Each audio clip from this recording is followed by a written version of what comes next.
What is going on, guys? This is All Gaming with my review of Black Bullet episode 8, and this episode, it was pretty simple, but it was also pretty freaking epic. Now that ending fight, that right there was amazing, but the episode itself overall was definitely important, but it was basically, a very simple episode.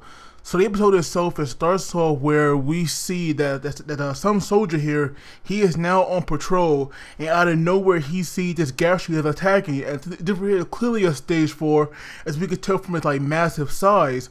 And so not only is the Gastria, attacking this monolith, but we also see that the garrison, that right there has also been taken down as well. And I'm pretty sure that right there was like the army base, as we see that it has been, set ablaze.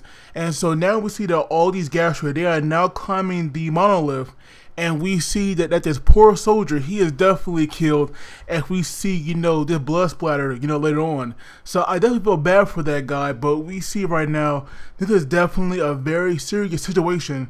But we now go to Rentaro, Kisara, and Inju, and we actually see that Rentaro, he is now being a teacher, and he's teaching these cursed children. And that right there, was like definitely nice. You could tell that like all these cursed children, were very eager to learn. But we see that they had, these questions that definitely flustered our characters. As some child asks if Rentaro and Inju were going to get married, and then one girl asked if Kisara booth was like so big that she could not see her feet, and that right there had me dying laughing.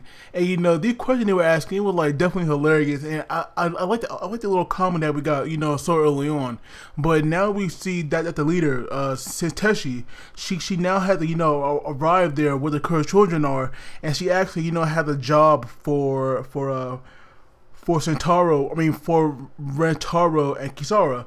And so now we actually learned that because of this Gastria, has attacked the monolith, it is actually going to be destroyed, and it will take 9 days to make a new one. But when this one is gone, all those Gastria that are currently, being kept at bay, they will easily be able to come into the Tokyo area, and they'll kill everybody.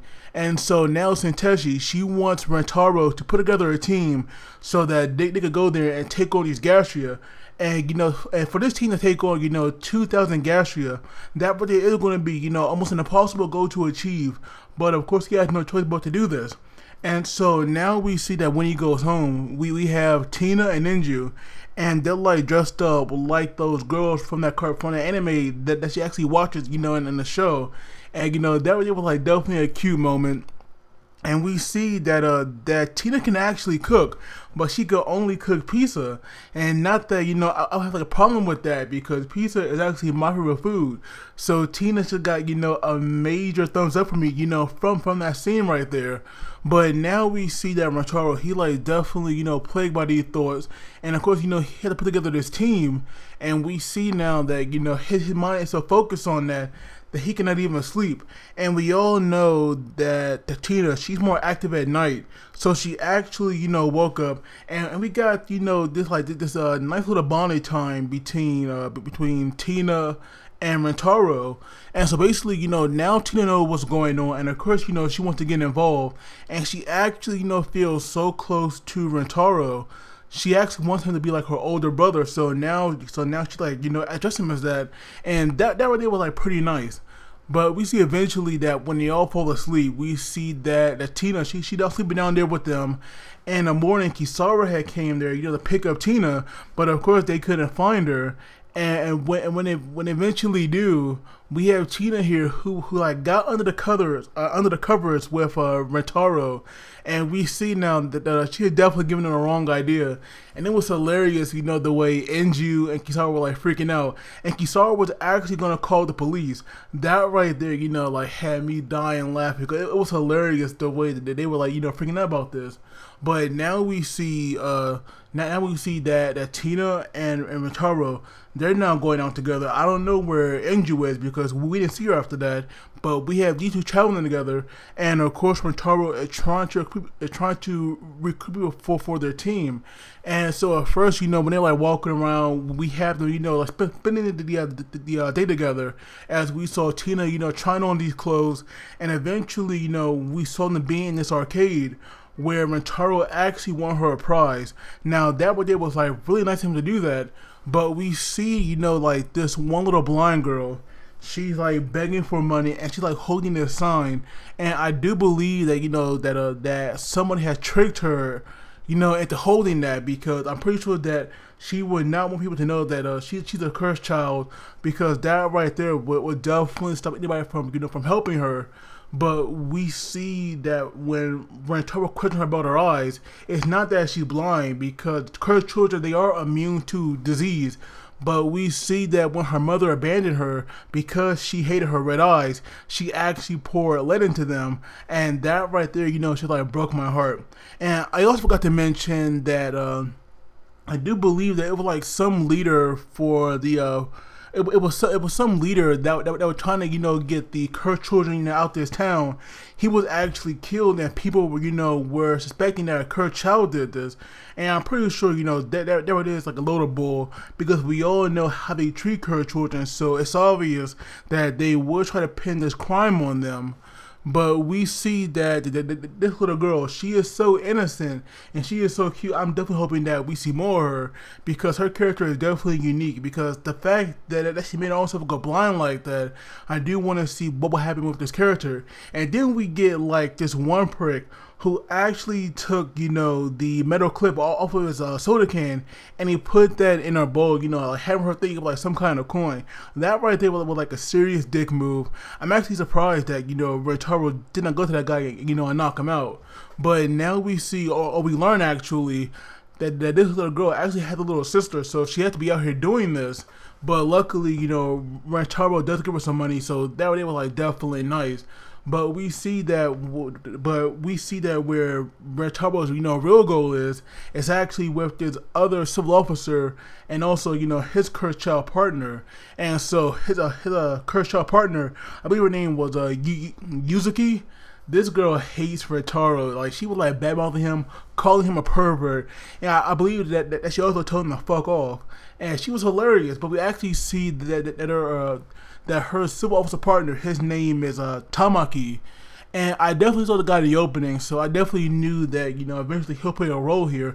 And I'm glad that they like finally come into the story, because I was curious about him from the opening, and I am glad that, that we get to see him. But his place is a complete dump, so obviously he did not get much business. But even when Rentaro had offered him the job, well, more likely, this guy figured it out, because I believe that this was the last person that Rentaro had went to. Even though we didn't see him go to anybody else, this was like his last chance right here. And this guy basically did not want the job at all. And the real reason for not accepting this, it was because he did not want to serve anybody weaker than him. So obviously these two had to like duke it out, and we actually got a pretty good fight. And so we also learned that the model that Yuzuki is based off of is a spider, as we saw her, like kind of like shooting out this thread like a web, and we see that it was working. But this guy Tamaki, he's actually pretty impressive, because he has like these knuckles for like these like brass knuckles for weapons, but they're like chainsaws, and they're also made like a special metal that could kill Garcia, which like definitely makes sense. So I was liking that a lot. And even though these fights, were rather quick, I was digging them.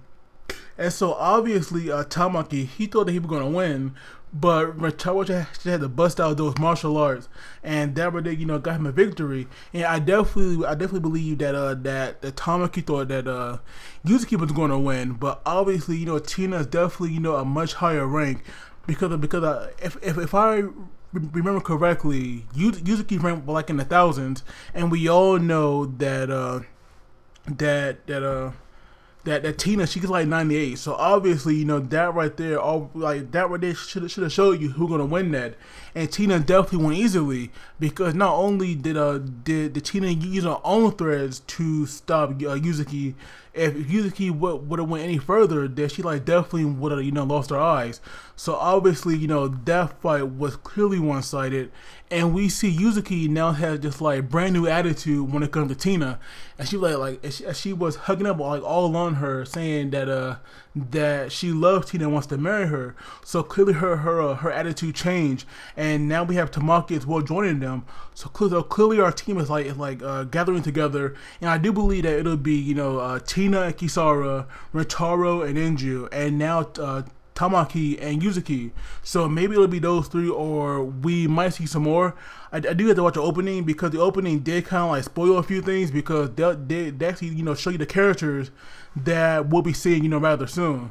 But obviously, you know, at the end of the episode, we go to the monolith, and we see now that it is, you know, like becoming corrupted or covered in whatever kind of liquid that Gastroia, you know, like they spit out on that. And so, oh, I also forgot to mention that when Tina and Rentaro, when they had left that cursed child, we now see a mob of people. They were like gathering in the streets, and they actually, you know, were chanting, you know, to get these cursed children out of the town. And that right there, you know, is definitely messed up, because these cursed children are protecting them, and look at how badly, you know, they're treating them. It's just so messed up. But like I said, this episode overall, it was like very simple, but at the same time, you know, it was definitely good. I enjoyed it, and I loved that fight at the end. So I'll probably give the episode maybe like an 8 out of 10. But I would love to hear your guys' thoughts on this. But as always, please do not forget to like the video and subscribe, because it really helps me out. And you guys take it easy, and I will see you all next time.